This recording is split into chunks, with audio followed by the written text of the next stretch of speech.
For visitors arriving at the Italian capital of Rome, there's the opportunity to explore not one, but two magnificent cities. For hidden behind ancient stone walls, to the west of the River Tiber, lies the extraordinary Vatican City state. This is the realm of the papacy, one of the most sacred places in Christendom, where the Apostle Peter was martyred, and where, over the years, Roman emperors and popes have built and decorated breathtaking monuments to celebrate their faith.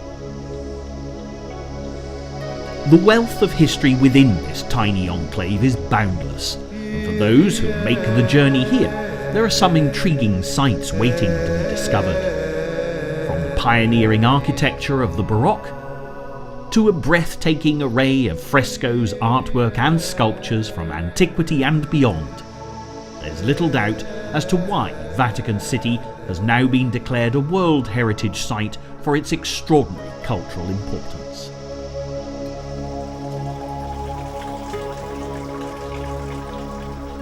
Pilgrims have been drawn here from the furthest reaches of the world for almost 2,000 years, but the domain of the Holy See also stretches beyond Vatican walls.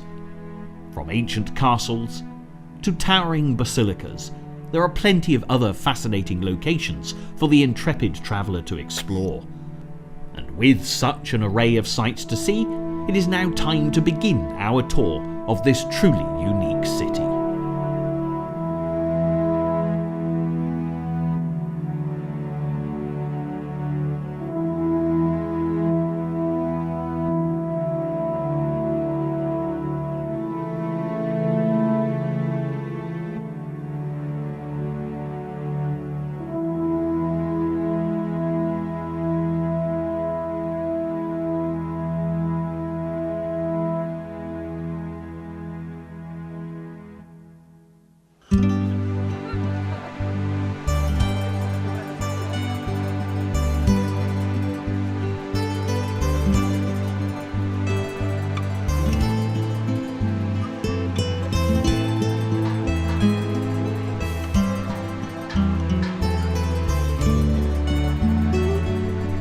When you enter the realm of Vatican City, there are no barriers or custom posts, so you could be forgiven for thinking you are still in the Italian capital of Rome.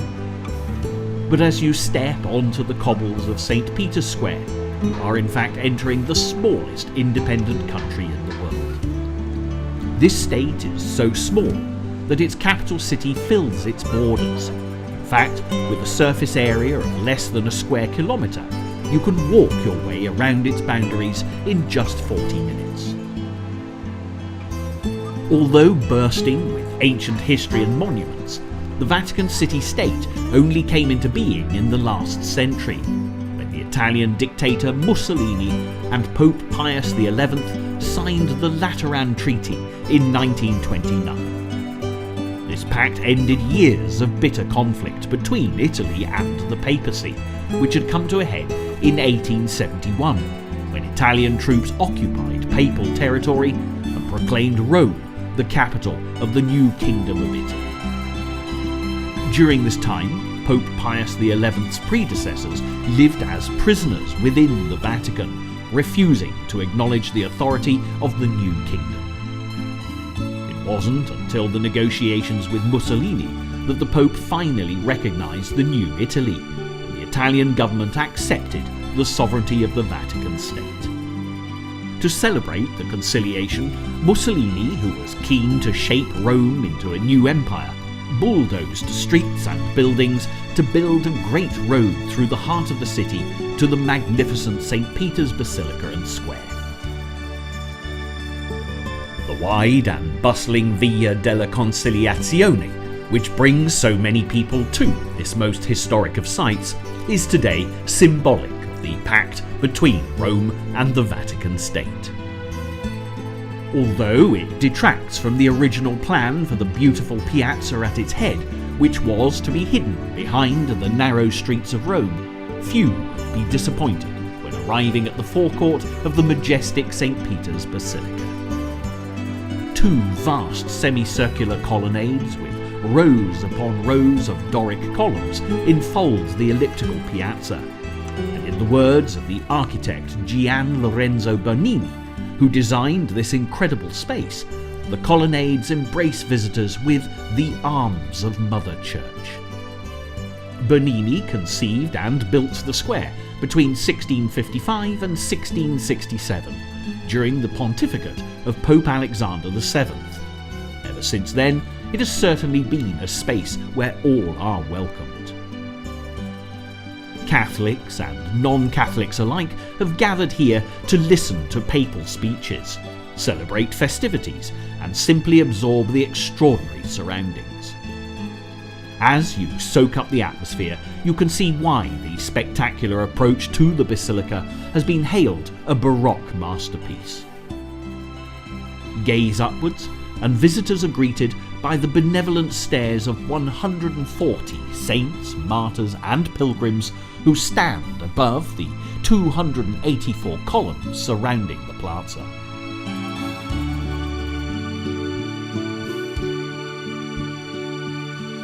Meanwhile, below, the sound of gentle bubbling fountains adds to the tranquility of the perfectly designed space. The fountain on the right of the square is the work of Carlo Maderno and dates back to 1613, while the left-hand fountain was built 40 years later to add to the symmetry of Bernini's design.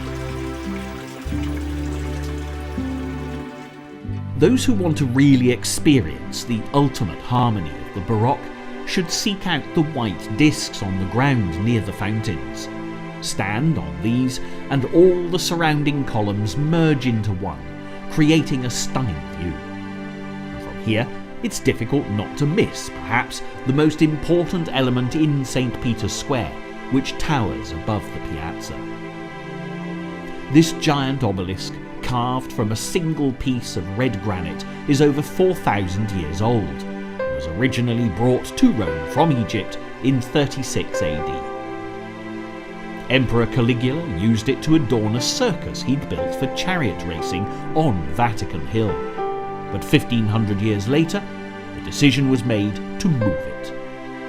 The task required the work of 900 men and 140 horses who worked tirelessly over a period of 4 months to move the obelisk to its present position. It has stood here at the centre of St. Peter's Square since 1586, and since its arrival in Rome, this ancient monument has been a silent witness to events that have not only shaped the history of the Vatican State, but firmly founded the area as a place of Catholic worship. To understand more, stepping back in time to the year 46 AD will provide some valuable historical insight. Almost 2,000 years ago, the area now covered by the Vatican City-State was known to the Romans as Vaticanus, a name derived from the Etruscan word for soothsayer. This area, made up of a marshy valley and hills on the west bank of the river Tiber, was where Caligula built his circus. However, when Emperor Nero took the reins of power, he found a new use for Caligula's racing circuit. In 46 AD, there was a terrible fire in Rome, which destroyed much of the city. In order to appease his subjects, Nero looked for someone to blame. He began the persecution of Christians in the city. Soon after the fire, there were great celebrations in which they were thrown to wild beasts, crucified and burned alive, while Nero and his entourage watched on. It is believed that among the tortured Christians was the Apostle Peter, who was, according to tradition, the first bishop of Rome, and therefore the first ever pope. He felt unworthy of dying in the same manner as Jesus, so at his own request, he was crucified head down near the obelisk that today stands at the centre of St. Peter's Square. It was the martyrdom of Peter on this site which would shape the history of Vaticanus for centuries to come. A shrine was built in memory of the apostle, and while over the centuries pilgrims were drawn here to pay homage to the saint, new structures were built on the site of the original shrine. These were expanded and rebuilt until transformed into the magnificent St. Peter's Basilica that now dominates the Vatican Kingdom. Pope Julius II commissioned the architect Bramante to create this extraordinary building to replace an older basilica in 1503, but it would take over a century before the church was complete. During this time, Bramante died, new architects were appointed, and arguments raged between the clergy as they debated designs for this most sacred building. In 1547, Michelangelo was appointed architect, and the ground plan and dome are largely inspired by his designs. Meanwhile, by the 17th century, Carlo Moderno had begun work designing the monumental facade. Perhaps the most famous element in his grand design is the central window and balcony, from where the Pope delivers his solemn benedictions and seasonal blessings to those gathered below.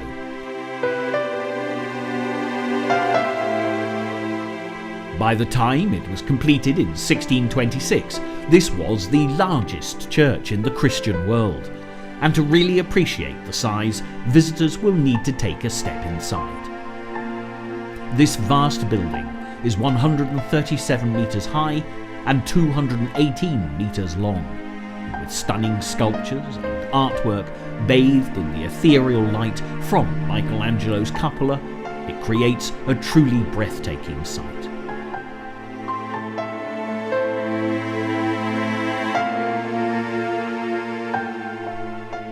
Internal elements were brought together beneath the expert eye of Bernini, the architect who would later design St. Peter's Square, and he's certainly been responsible for some of the most impressive embellishments to be found within this great church.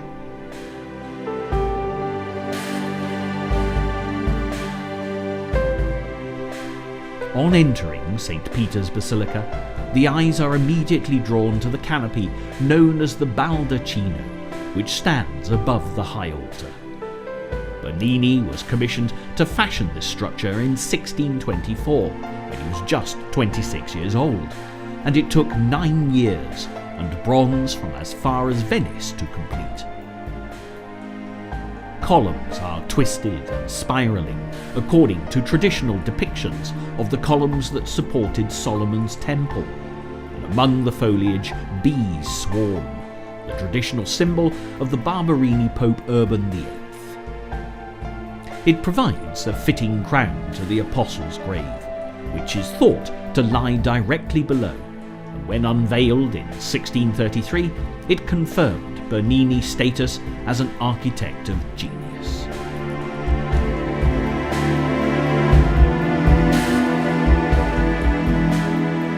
Bernini then turned his attention to another precious relic, the so-called Cathedra Petri, or Throne of St. Peter.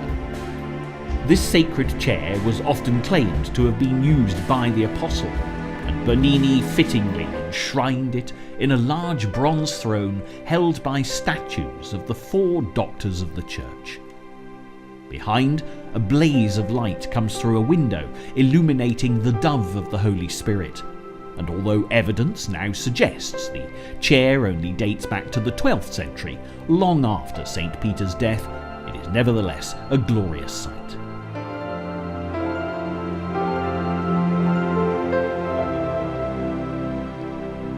There are other artists who have made important contributions to the basilica, and one sculpture not to be missed is the beautiful Pieta, created by a young Michelangelo.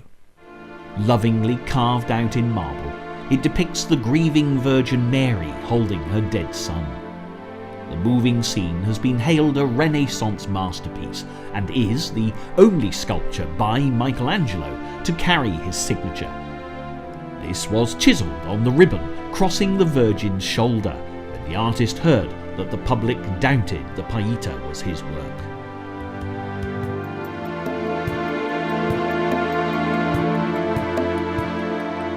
Michelangelo was also responsible for designing the dome of the basilica, although by this time he was much older and died before it was complete. You can walk around the overlook that rings the interior of the cupola to observe beautiful mosaic portraits of the apostles up close. And for those hardy enough, there are 300 narrow steps to the top of the dome, where a terrace at the base of the dome's lantern offers spectacular views of the city. If you prefer to avoid the dizzying heights of the cupola, there's also the opportunity to visit mausoleums deep underground. Excavations began beneath the basilica in the 1940s, and they eventually revealed this extraordinary Roman necropolis which once spread over the Vatican hillside. Walk along a well-preserved street lined with bricks to find ancient mausoleums decorated in once richly coloured mosaics and beautiful frescoes. These are the burial places of early Christians. Nearly 2,000 years ago, families would have come here to remember their dead. Perhaps more importantly, though, people came to the necropolis to pay homage to St. Peter. Archaeologists spent decades hunting for the shrine of St. Peter the Apostle, and after false hopes were raised and an array of bones were removed for analysis, they were eventually rewarded with the news they'd been waiting for. In 1968, Pope Paul VI announced that the relics of St. Peter have been identified in a manner which we believe convincing. A red-painted plaster wall is thought to mark the St. Peter's burial place, which now rests behind a glass panel, and here visitors can see the sacred shrine of the fisherman turned bishop that marked the beginnings of Vatican City. It was the Emperor Constantine who filled these mausoleums with earth in the 4th century to protect them from the elements and from grave robbers. Then above, he began to build the first basilica in honour of St. Peter, directly over the small shrine marking his grave. It was in fact Constantine who changed the status of the Christians in Rome forever, when he decreed Christianity a lawful religion. This would create many dramatic changes in the city of Rome, but Constantine had good reason for his chosen faith. The reason for the emperor's change in faith dates back to the Battle of Milvian Bridge in 312 AD. The night before the battle, which would decide the fate of the Roman Empire, Constantine saw a shining cross in the sky, accompanied by the words, "By this sign thou shalt conquer." Of course, when the emperor defeated his rival, Emperor Maxentius, just outside Rome, he swiftly gave full credit to the Christian god. To show his gratitude, Constantine decided to build a great church. But although he would eventually build the foundations of St. Peter's Basilica on Vatican Hill, his first church was 3 miles away at a completely different location. Leaving the protective walls of Vatican City, a short detour takes us to the foot of Lateran Hill, where the true Mother Church of the Roman Catholic faith stands.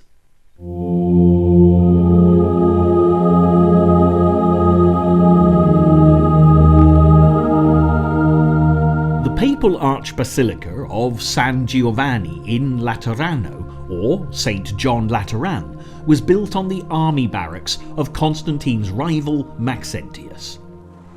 It remains to this day the cathedral church of the Bishop of Rome, now the only Catholic bishop called Pope, and the palace built on the same site would be the very first home of the papacy.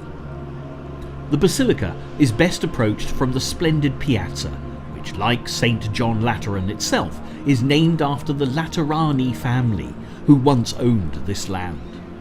After repairs and rebuilding over the many centuries, the church was radically restored in the Baroque style in the 17th and 18th centuries, and the facade, designed by Alessandro Galilei, is certainly impressive. Sculptures of St. John the Evangelist and St. John the Baptist are among the gigantic statues adorning the balustrade, and at the centre stands Christ the Saviour, one hand on the cross and the other reaching out to the heavens. The basilica was in fact originally dedicated to Christ the Saviour, and only later to St. John the Evangelist and St. John the Baptist. The entrance is framed by a pair of colossal Corinthian pilasters, and visitors may recognise elements inspired by St. Peter's Basilica as they take in the magnificent portico. The ancient bronze doors at the centre have been taken from the Senate House in the Imperial Forum, while the last door on the right is the Holy Door. This was last opened in the year 2000 to mark the start of the Holy Year, which occurs every 25 years. The interior is equally as impressive after its Baroque refurbishment in the 17th century. This is mainly the work of Francesco Borromini, who was commissioned in 1646 by Pope Innocent X. Statues of the 12 apostles flank the nave, while the ceiling is richly decorated with beautiful frescoes drawing the eye irresistibly to the heavens.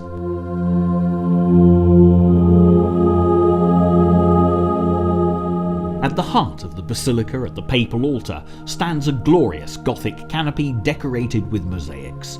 The wooden table below was originally thought to have been used by St. Peter himself, although nowadays it is believed to date back to the 4th century.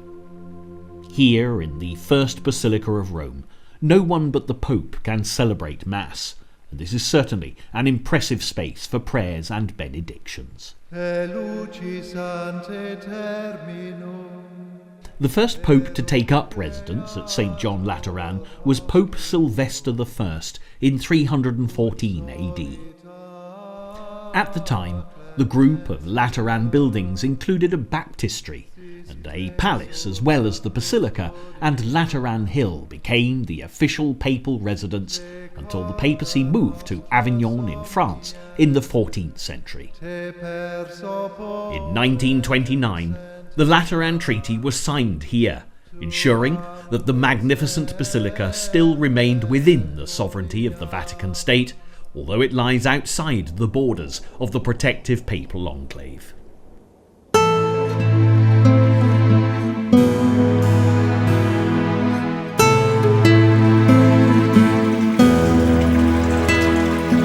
Time now to rest from our busy trek and take advantage of nighttime Rome to drink Amarone wines, eat cannelloni, and soak up the atmosphere of this beautiful city as darkness falls. To awake refreshed and keen, stroll back to the region of Rome known as the Borgo and find the entrance to one of the most visited museums in the world.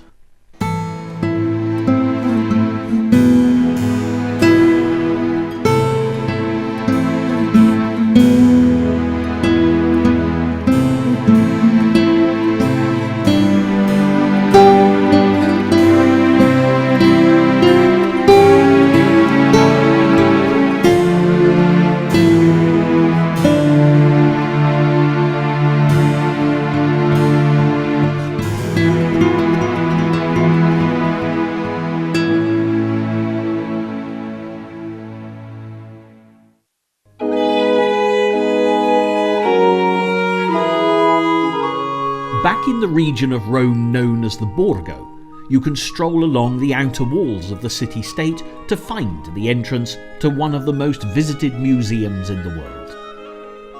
The Vatican Museums are crammed with the most beautiful and awe-inspiring work you can possibly imagine.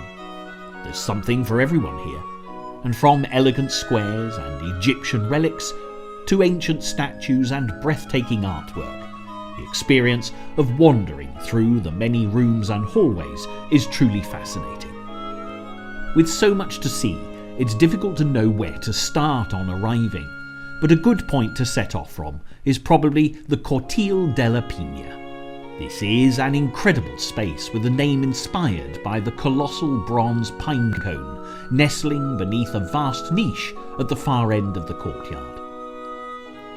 The pine cone, or pigna in Italian, originally decorated a fountain in ancient Rome and was moved here in the 15th century, where today it is carefully guarded by 2 bronze peacocks, also dating back to the time of ancient Rome.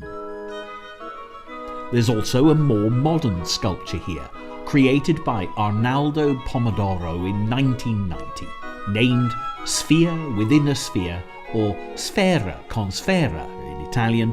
Its fractured surface and complex inner structure was designed to reflect the difficulties of the modern world at the end of the second millennium. One Italian minister described it as a world torn asunder by the horrors of war and suffering giving birth to another world.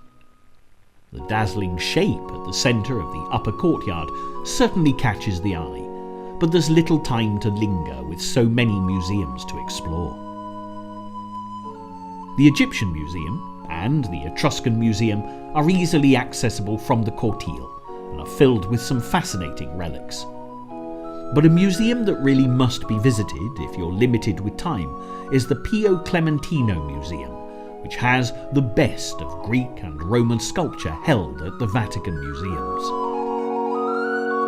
In the leafy Cortile Ottagono, which is within the Pio Clementino, statues are displayed in each alcove, and among these you'll find the breathtaking Laocoön group. This beautiful statue was found on Rome's Esquiline Hill, which had once stood in the palace of the Emperor Titus. It shows Laocoön, a priest who had warned fellow Trojans of the dangers of the famous wooden horse, being punished by the goddess Athena.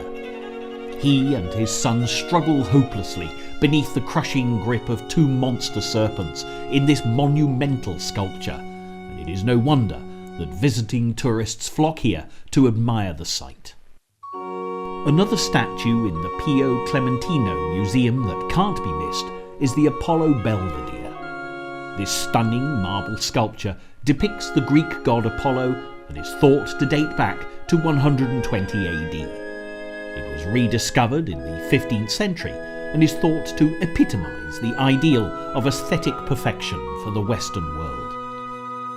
Both the Laocoön group and the Apollo Belvedere were brought to the Vatican Museums by Pope Julius II, who, although renowned for his fierce temper to such an extent that he was nicknamed Il Papa Terribile, he had a great eye for art.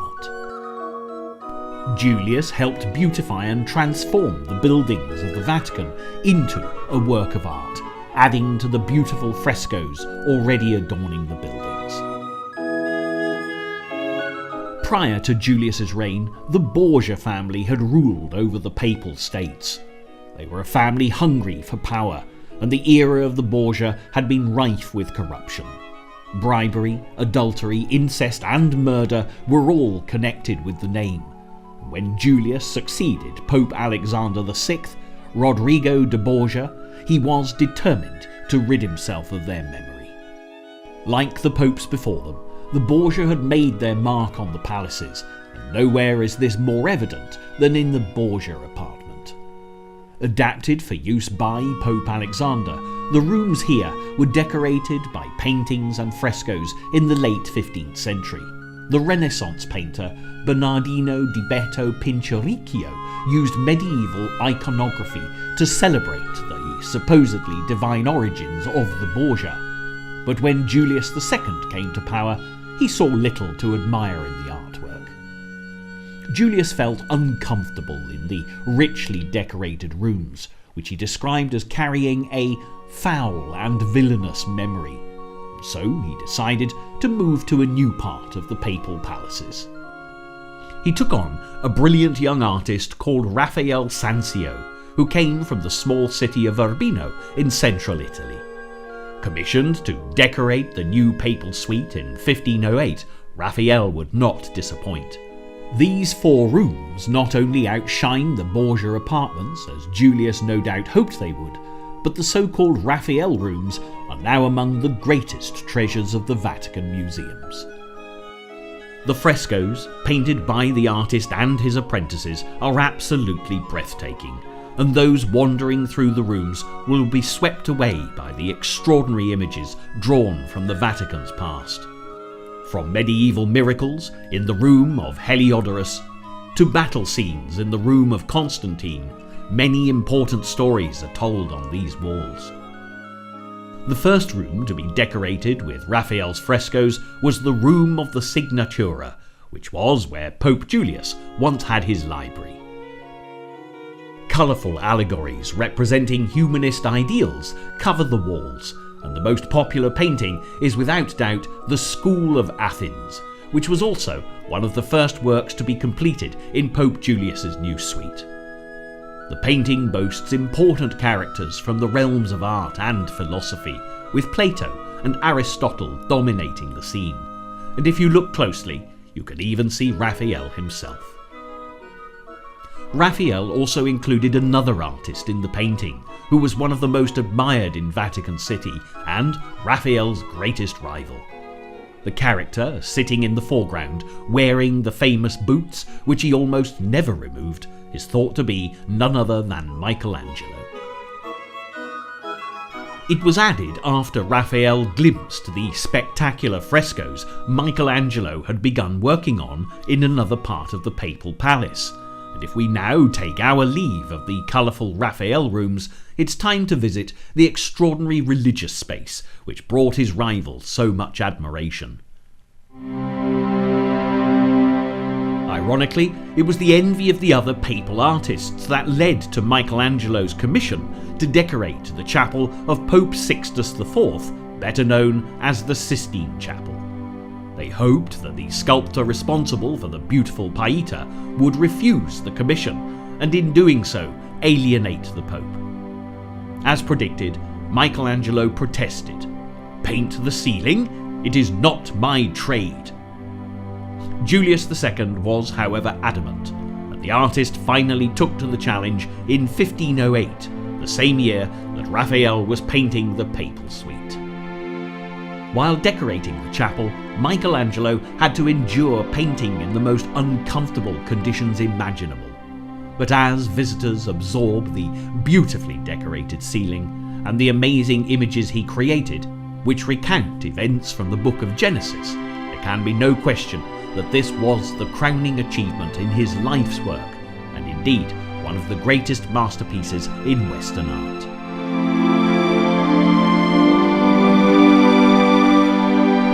Before Michelangelo's brush began its work, the chapel was covered in paintings of an earlier era, and some of the best of these can still be seen, decorating the side panels beneath the ceiling. These were by the great Renaissance artists Sandro Botticelli and Pietro Perugino, and include The Punishment of Corah and a painting of Christ giving the keys to Peter. Although the work on the ceiling was completed in 1512, Michelangelo was asked to return in 1535, this time by Pope Paul III, to fresco the altar wall with scenes from the Last Judgment. This final piece would take years to complete, and is a stunning end to a work of art that is now indisputably the jewel in the crown of the Vatican Museums. Raphael would never see his old rival's completed masterpiece. He died on his 37th birthday after catching a fever in 1520. Although Raphael could not quite match the genius of Michelangelo's frescoes, he nevertheless left some impressive paintings within the Vatican Museums, the most famous of which can now be seen on display in the Pinacoteca, which is right at the other end of the museum complex. The Transfiguration dominates the room it hangs in, and many believe that this triumphant image of Christ ascending into the heavens is his most divine work. When Raphael died, it was hung above his coffin incomplete until his pupils added the final touches.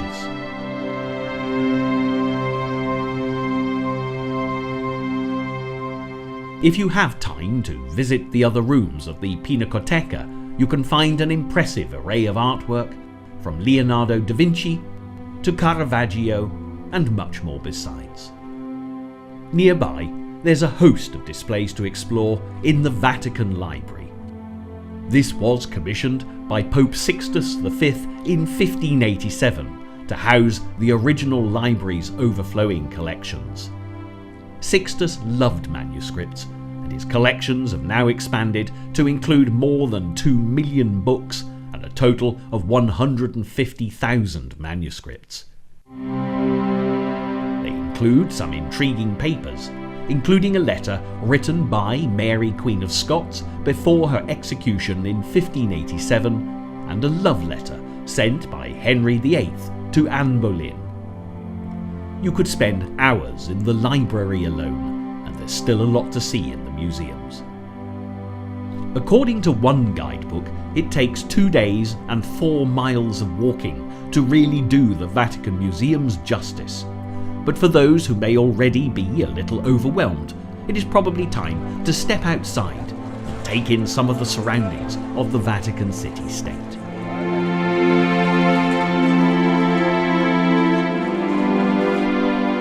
Over the centuries, with so many treasures to protect, the popes of Vatican City have had to contend with many invaders, and accordingly built and rebuilt defences. Following the sack of Rome by the Saracens in 846 AD, Pope Leo IV ensured that Rome would never again be threatened by an army of Arabs and built the Laocoön Wall. This ran from Castle Sant'Angelo near the River Tiber and up the slopes of Vatican Hill to encircle the basilica. It enclosed what would become known as the Leonine City, which was much bigger than the present-day Vatican City-State. The quarter that lies outside the boundaries of Vatican City, known as the Borgo, was once a bustling part of the ancient Leonine City. With the arrival of the papacy, it swiftly gained in importance, and pilgrims became the population's main source of income. There was also an increase of wealthy families in the area, which in turn led to the construction of beautiful palazzi and newer and better roads. For centuries, the people in this sprawling area have catered to those visiting Vatican City with food, shelter and souvenirs, and little has changed over the years. From shops filled with papal memorabilia, to an array of restaurants and bars offering delicious Italian food, the Borgo has plenty to offer the tourist keen to take a break from the wealth of culture within the Vatican enclave. Wander through the streets here, and you'll find there are plenty of reminders of the Vatican's emphasis on security. Near the gateway of the Porta Angelica, just below the colonnade of St. Peter's Square, the barracks of the Swiss Guards can be found. These men have been protecting the Pope and his properties for over 500 years and are titled with defending the freedom of the Church. They first entered Rome on January the 22nd, 1506, at the request of Pope Julius II, who had witnessed them in battle, and they would play a crucial part in the safety of the papacy from that moment on. Perhaps their finest hour was on May the 6th, 1527, when Spanish and German troops, led by Charles V, attacked the city of Rome. Defences collapsed within hours, and almost the entire guard was massacred as they tried to defend their pope. Only 42 out of the 189 soldiers on duty survived. Their bravery, however, ensured the survival of Pope Clement VIII, who seized the opportunity to escape from Vatican City down the Passetto di Borgo. This raised passageway, which can still be seen today, was built onto the north wall of the Leonine city, and the thick walls created a fortified escape route to the fortress of Castle Sant'Angelo. The secret corridor is still very much operational. It has even played a key role in the Hollywood movie Angels and Demons. But centuries ago, it was crucial to the survival of Pope Clement and his entourage. While the troops of Charles V occupied Rome and the Vatican back in the 16th century, the fortified Castle Sant'Angelo became a papal refuge. For 5 months, the invaders raped and pillaged and destroyed countless works of art. Hundreds of murdered citizens were thrown into the Tiber, and as thousands of others were hastily buried, plague became epidemic. The Pope remained safe inside Castle Sant'Angelo, however, until he was eventually able to escape unharmed. Castle Sant'Angelo was actually never intended to be a fortress. It was originally a mausoleum constructed by Hadrian, who's considered one of Rome's 5 good emperors, who ruled supreme when the empire was at its most powerful. The mausoleum acquired the name of Sant'Angelo in the 7th century, when it was believed an angel had appeared on its roof to announce the end of the plague. Down through the ages, the castle has had many different functions, and after its days as a fortress, it became a prison, an army barracks, and finally a museum. Today, within the thick walls of the castle, there are many corridors and rooms to be explored and artifacts to enjoy. And if you're keen to take a break and soak up the atmosphere of Rome, at the top of the castle you can enjoy a wonderful panoramic view of the city and the impressive dome of St. Peter's Basilica. Down below, on the banks of the River Tiber, you'll find another construction that can be attributed to Emperor Hadrian. The Ponte Sant'Angelo, or Sant'Angelo Bridge, was originally built in 134 AD and spans the river connecting the castle to central Rome. This beautifully elegant construction is lined with statues of angels lovingly shaped by sculptures of the Bernini school, and each one is adorned with instruments from the crucifixion of Christ. The bridge was once a vital route for pilgrims as they travelled to St. Peter's Basilica, but during the Jubilee of 1450, this would have disastrous consequences. The crowds of pilgrims were so great that the balustrades yielded, and many of those crossing drowned in the swirling waters of the river below. So that this would never happen again, houses at the head of the bridge and a Roman triumphal arch were pulled down in order to widen the route for pilgrims. Though today many more bridges span the River Tiber, Ponte Sant'Angelo is still a popular crossing and provides a truly picturesque addition to the Roman landscape. Having travelled across the river, now outside the confines of Vatican City, visitors should take the opportunity to explore the city of Rome a little. And from busy shopping districts to elaborate fountains, there's plenty to see.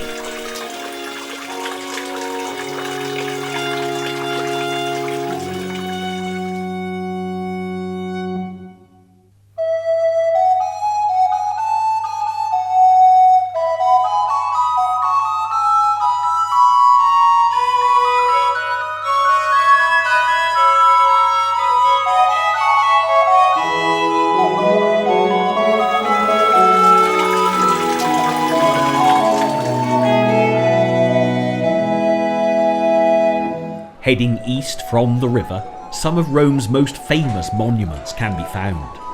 The Pantheon can also be attributed to the work of Emperor Hadrian, and the bronze from this incredible structure was in fact removed by Bernini to be used in the famous baldacchino in St. Peter's Basilica. The Pantheon was originally a place of worship to honour the gods of Olympus, but since the days of the Renaissance it has been both a tomb and a shrine, and among those buried here is the great artist Raphael. But remaining on the Vatican Trail, there are some more important buildings to see, which, like the Basilica of San Giovanni in Laterano, are some of the enclaves of the Vatican State, located deep within Italian territory.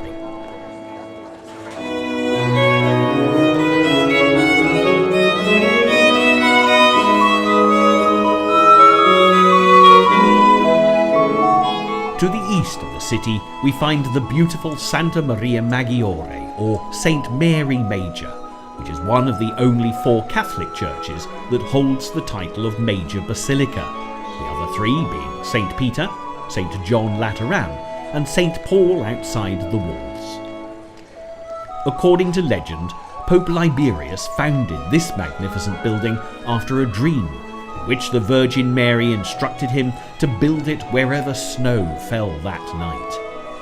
Although it was the height of summer, in the morning snow dusted the Esquiline Hill, and here the church was built.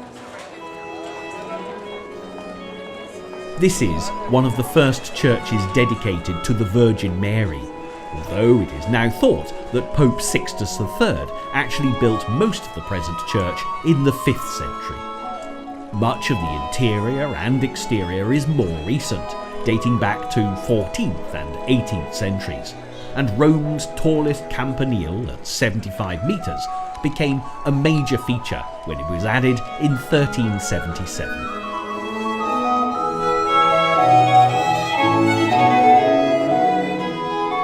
When the popes returned to Rome after the period of the Avignon papacy back in the 14th century, the buildings of this basilica became their temporary palace. The papal residence would eventually move to Vatican City, but until then, St. Mary Major provided a more than adequate home for the religious leaders. Step inside and you can see why.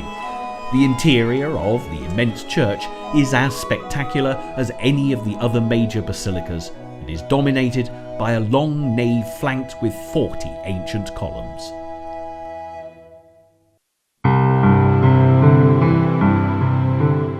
Above, 5th century mosaic panels represent events from the Old Testament in vivid detail, and the coffered ceiling is said to be decorated with the first gold to have been brought from the New World.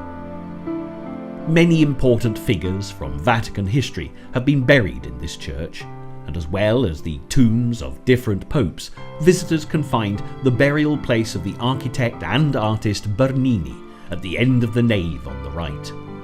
This simple, humble tomb for the Bernini family lies near the much more impressive inlaid marble tomb of the Cardinal Consalvo Rodriguez, who died in 1299. From the richly decorated chapels to the Baroque baptistry, Santa Maria Maggiore may not be as large as St. Peter's Basilica, but it leaves a lasting impression on all who take the time to visit.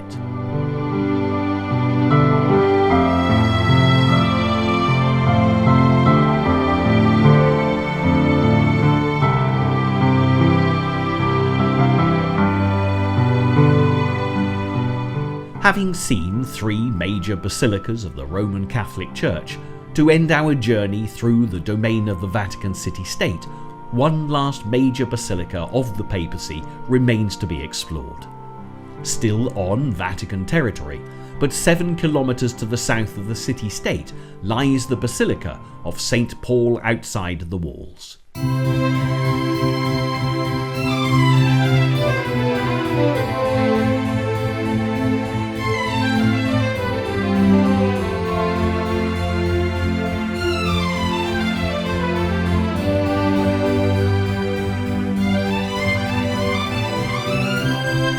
Like the basilicas of St. Peter's and St. John Lateran, this building was founded by Constantine.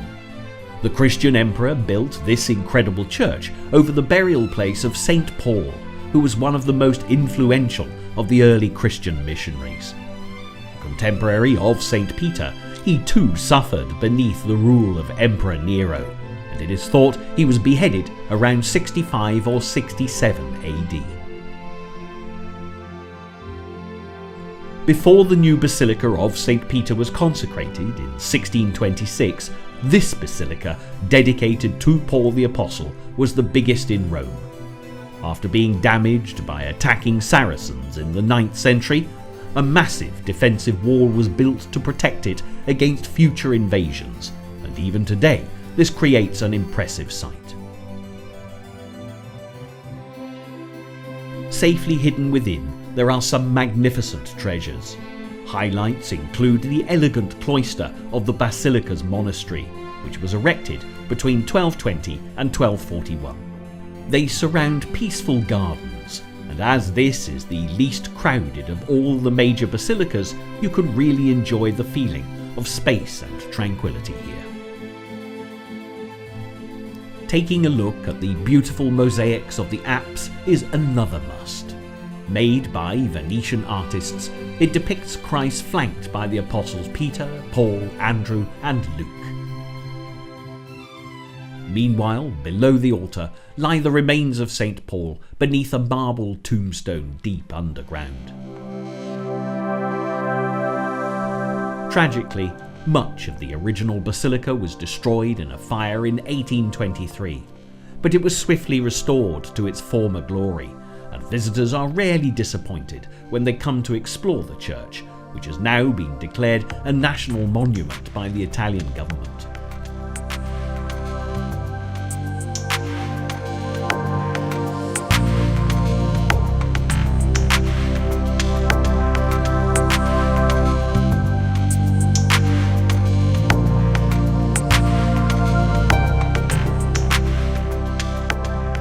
Sadly, with this last enclave of the Vatican City state, our tour of papal territory must finally come to a close.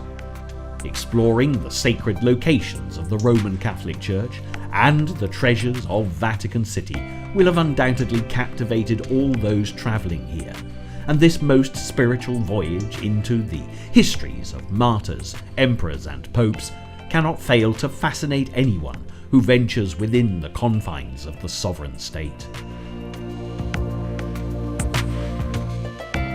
There is so much to see in this tiny city, which though small has combined the genius of the world's greatest artists to create a truly spectacular capital for the Christian world. Visitors will be overwhelmed by the breathtaking views in every corner, and those who come here soon discover why people are drawn from across the globe to soak up the glorious sights. From spectacular artwork to awe-inspiring architecture, a journey here will prove not just intriguing, but completely unforgettable.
Kyrie